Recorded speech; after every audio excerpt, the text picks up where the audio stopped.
tema yang saya kira menarik yaitu tentang keris. Dan di studio kita sudah hadir pemerhati dan saya kira juga pecinta itu ya, pemerhati, pecinta dan pegiat perkerisan di Indonesia. Beliau adalah Mas Unggul Sudrajat, sarjana sastra, tapi sejarah ya Pak ya, sejarah. Ilmu sejarah dulu. Ilmu sejarah. Nah, Mas Unggul ini juga salah satu inisiator pendiri Senapati, Serikat Nasional Pelestari Tosan Aji Nusantara. Selamat siang Mas Unggul. Selamat siang Kang Mas. Ini jauh-jauh dari Jakarta ini. Ini luar biasa, beliau ini jauh-jauh dari Jakarta, sekedar podcast ini ya Mas Unggul. Betul. Terima kasih waktunya ya Mas Unggul ya. Matur nuwun, karena dipanggil jenengan itu saya harus datang. Tapi tidak dipanggil jadi menteri lah. Jadi bintang podcast. Betul, kalau kayak sidat kan harus cepet. Mas Unggul, bisa cerita tentang sejarah keris dulu Mas Unggul. Jadi kira-kira keris di Nusantara ini mulai ada ataupun mulai menjadi tradisi dipakai, digunakan oleh orang Nusantara ini dari mulai kapan Mas Unggul? Oke, nah kalau soal sejarah keris sendiri kan data artefak arkeologi yang kemudian kita temukan terkait soal sejak kapan keris itu ada di Indonesia itu, misalnya ada prasasti Tokmas di daerah Karangtengah Magelang itu, dia berangkat di abad ke-9. Abad ke-9. Abad ke-9 artinya di tahun 800-an. Nah, itu salah satunya menyebutkan tentang keris. Jadi menjadi satu bagian dari senjata untuk upacara semacam persembahan, jadi ritual persembahan.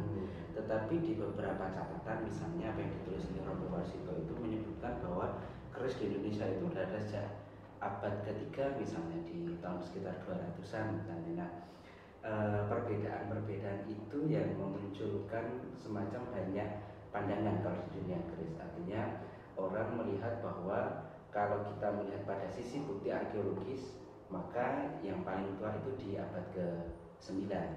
Tapi kalau kemudian semacam literasi yang muncul terutama nanti di zaman Kasunanan, misalnya ditulis oleh Romo Warsito, menyebutkan itu dari abad ke-3. Tapi kalau saya sendiri melihat bahwa bukti arkeologis itu lebih meyakinkan, karena kan kemudian itu bukti yang tertulis dan memang tinggalan yang kita bisa baca inskripsinya hingga hari ini. Nah, kalau di konteks sejak abad ke-9 yang kemudian nanti bergulir sampai kemudian di zaman Singosari, terus kemudian Mojopahit kemudian runtuh, ada di zaman Demak, ada di zaman Pajang, ada di zaman Mataram, sampai kemudian Mataram Islam waktu itu kemudian pecah menjadi dua, masa Giyanti itu ada Jogja, ada Solo, dan hingga kemudian hari ini. Artinya keris telah mengalami perjalanan panjang dan mewarnai pergolakan, baik pergolakan di pemerintahan, di politik, maupun kemudian di sosial masyarakat dari dulu hingga sekarang. Sehingga memang saya bisa katakan bahwa keris ini adalah identitas asli dari bangsa Indonesia, yang meskipun dalam konteks perkembangannya telah mengalami banyak akulturasi, misalnya akulturasi atau percampuran budaya dari berbagai budaya bangsa, misalnya dari Tiongkok, misalnya dari Eropa, karena kemudian kan bangsa kita itu kan bangsa yang plural, artinya berbagai budaya ini yang kemudian ada di dalam keris. Nah, nanti saya bisa tunjukkan beberapa contohnya. Oke. Kalau di jejak arkeologi itu ya, itu terdokumentasi nggak secara narasi bahwa sebenarnya pertama kali yang pembuat pengguna keris itu siapa Mas Unggul? Dari golongan apa sebenarnya kalau di Nusantara kita ini? Tentu karena kan kita dulu menganutnya kan agama Hindu ya, di abad itu. Nah, di dalam konteks itu kan ada sistem kasta, ada kasta Brahmana, ada ksatria, ada waisya, ada sudra misalnya. Nah, keris ini dulu lebih banyak digunakan terutama di kalangan Brahmana maupun kemudian ksatria. Terutama kaum ksatria yang banyak menggunakan karena itu menjadi satu simbol legitimasi. Dalam konteks legitimasi bahwa orang yang memegang keris itu berarti dia mendapat kekuatan dari Yang Widi, mendapat kekuatan dari semesta. Karena kan konteks keris dia menjadi semacam senjata simbol bahwa dia simbol tentang bagaimana jagat besar dan jagat kecil itu bersatu di dalam konteks yang kemudian diwujudkan dalam keris, termasuk kemudian kekuatan-kekuatan spiritual yang kemudian dimasukkan oleh empu-empu yang itu kemudian nanti dijadikan sebagai pegangan para kesatria. Kesatria itu kita definisikan misalnya dari raja hingga kemudian para punggawa-punggawanya termasuk keluarga kerajaan. Nah, itu yang kemudian mendasari kenapa ketika nanti misalnya dalam konteks ketika satu kerajaan itu berpindah, contoh misalnya dari Demak kemudian ke Pajang, itu juga pasti perpindahan itu tidak hanya perpindahan soal rakyatnya, perpindahan lokasinya atau kemudian perpindahan bangunannya, tetapi juga perpindahan pusakanya. Pusaka menjadi satu alat legitimasi bahwa seorang raja itu memang dia punya kekuasaan yang tidak hanya kekuasaan lahir, tetapi juga kekuasaan spiritual. Ini yang cukup menarik dalam konteks bagaimana peranan keris yang tadi saya sampaikan bahwa keris telah mewarnai berbagai peradaban. Kalau secara fungsi, Mas Unggul? Fungsi dasar keris tentu adalah senjata tikam. Senjata tikam. Senjata tikam. Awalnya ada keris adalah senjata tikam. Jadi dia itu di konteks awal kalau kita lihat di relief candi misalnya seperti Candi Suko misalnya, keris itu kan lurus terus kemudian dia punya condong meleleh dan dia sifatnya untuk tikam. Artinya senjata tikam itu senjata jarak pendek. Maka kemudian kita dalam melihat keris juga harus rasional. Ketika berperang orang akan lebih mudah untuk menggunakan panah, pedang atau kemudian tombak misalnya. Iya. Karena tombak jarak 2 meter, 3 meter dia bisa ditusuk. Jangkauan panah iya. bisa 7 sampai 10 meter misalnya. Nah, keris itu memang senjata tikam jarak pendek. Artinya dia senjata pamungkas misalnya ketika sudah terjadi head to head istilahnya perkelahian jarak dekat, nah keris itu bisa digunakan. Tapi kalau perkelahian jarak jauh ya lebih efektif kita pakai panah atau apa. Nah, ketika kemudian keris itu sebagai senjata tikam atau kemudian senjata tusuk, lalu seiring dengan perkembangan zaman, keris kemudian menjadi satu senjata yang sifatnya personal atau senjata spiritual. Jadi ketika kemudian terutama nanti justru muncul sejak di zaman Mataram yang kita lihat. Jadi ketika kemudian di zaman Mataram, keris menjadi senjata yang sifatnya benar-benar personal, menjadi sesuatu yang sifatnya sebagai sifat kandel itu menjadi senjata yang untuk meneguhkan keyakinan diri. Ini yang kemudian berbeda, sehingga orang ketika berperang atau kemudian dia mau berkelahi dengan lawannya misalnya, dia pasti akan menggunakan senjata yang lebih efektif dan lebih taktis untuk penggunaannya. Tadi kan Mas Unggul menyebutkan ya, ada dua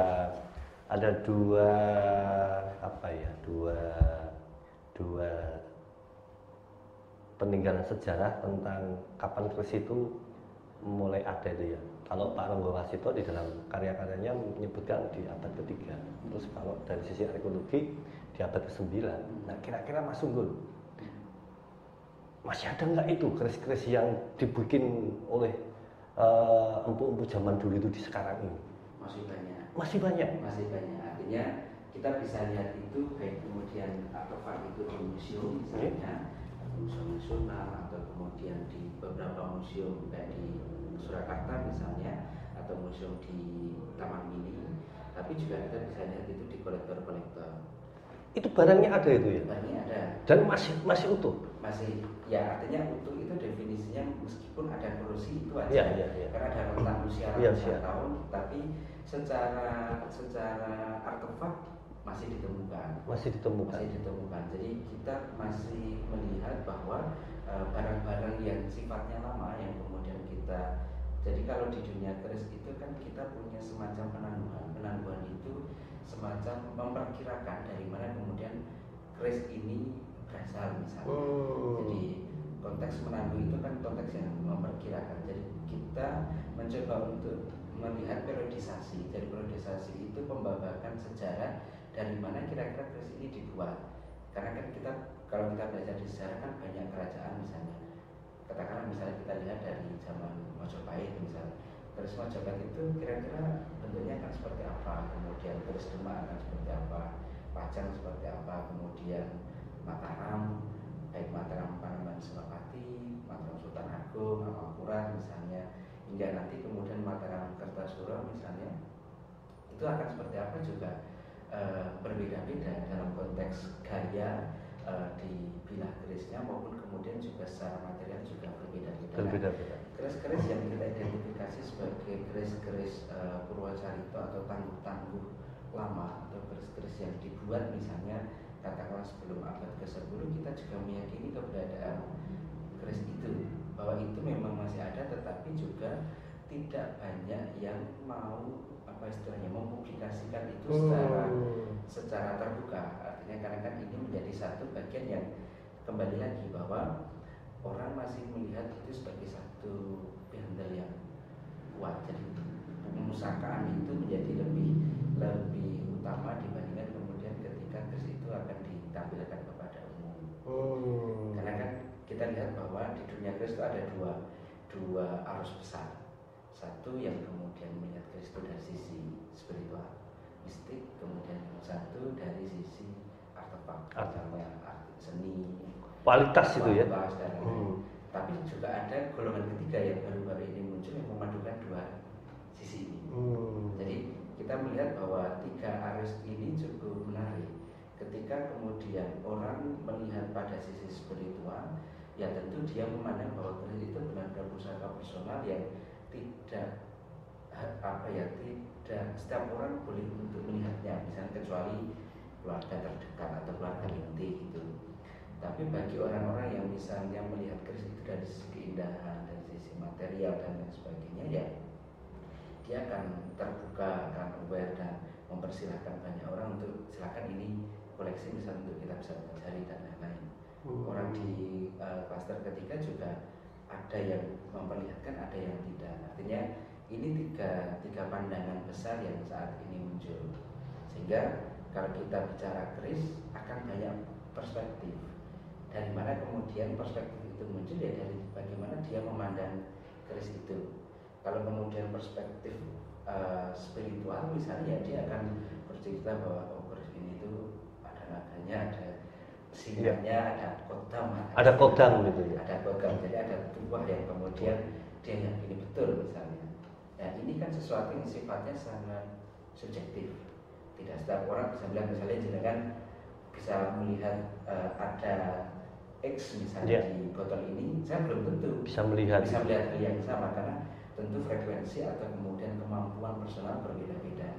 Sehingga memang ketika kita masuk dalam konteks yang sifatnya spiritual tadi atau kemudian mistik lah misalnya ya, itu sifatnya memang sangat personal, subjektif, tidak bisa kita lihat dan kita ukur. Area kedua adalah misalnya yang bersifat material, jadi melihat keris pada sisi keindahan, kualitas material, bagaimana garamnya, bagaimana perabotnya, bahan apa yang digunakan. Itu kan sesuatu yang sifatnya bisa diraba, bisa dilihat, bisa dirasakan secara real. Setiap orang bisa menghitung misalnya, kalau kemudian misalnya bendok perak seperti ini itu akan harga berapa, nilainya akan berapa. Sesuatu yang mudah untuk diukur.